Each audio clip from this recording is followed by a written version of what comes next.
Sa puntong ito, alamin naman natin ang mga naging kaganapan sa isinagawang basketball exhibition match sa pagitan ng PTV Iron Eagles at ng Congress TV kagabi sa Marikina.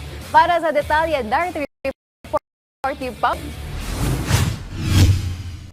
Nasubok ang kakayahan ng men's basketball team ng PTV at ng Congress TV matapos magharap ang dalawang koponan sa isang friendly basketball match kagabi sa isang court sa Barangay Tanyong sa Marikina City.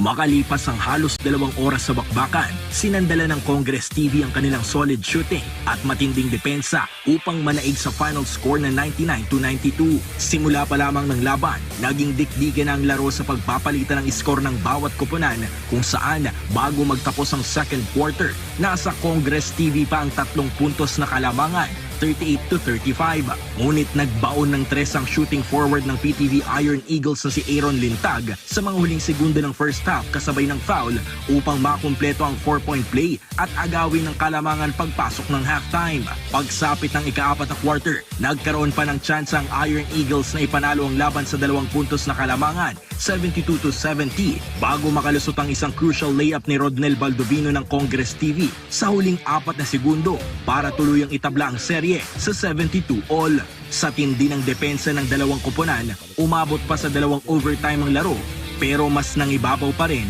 ang resistensya ng mga mas batang manlalaro ng Congress TV para makuha ang panalo. Atin sabi nga ng mga yung team namin, kahit masiguro sa team ng PTV is sulit naman talaga yung laban ngayon. Kumbaga, sa double overtime na yan, talagang pumayat, hindi sumuko, both teams, hindi sumuko talaga eh. Pero talagang, kumbaga, hindi naman talaga manalo. Singatan lang kami this time.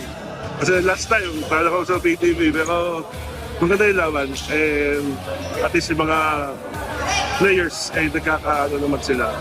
Matatanda ang una ng tinalo ng PTV ang Congress TV sa 2026 Interagency Basketball League na ginanap noong Marso sa Quezon City, kung saan itinanghal din ang Iron Eagles bilang kampyon ng torneo. Ibinahagi naman ng isa sa mga player at empleyado ng PTV na si Lintag ang kahalagahan ng pagsali sa mga ganitong klaseng exhibition game. Maganda kasi hindi tayo gaano nakakapag-practice ng regular eh.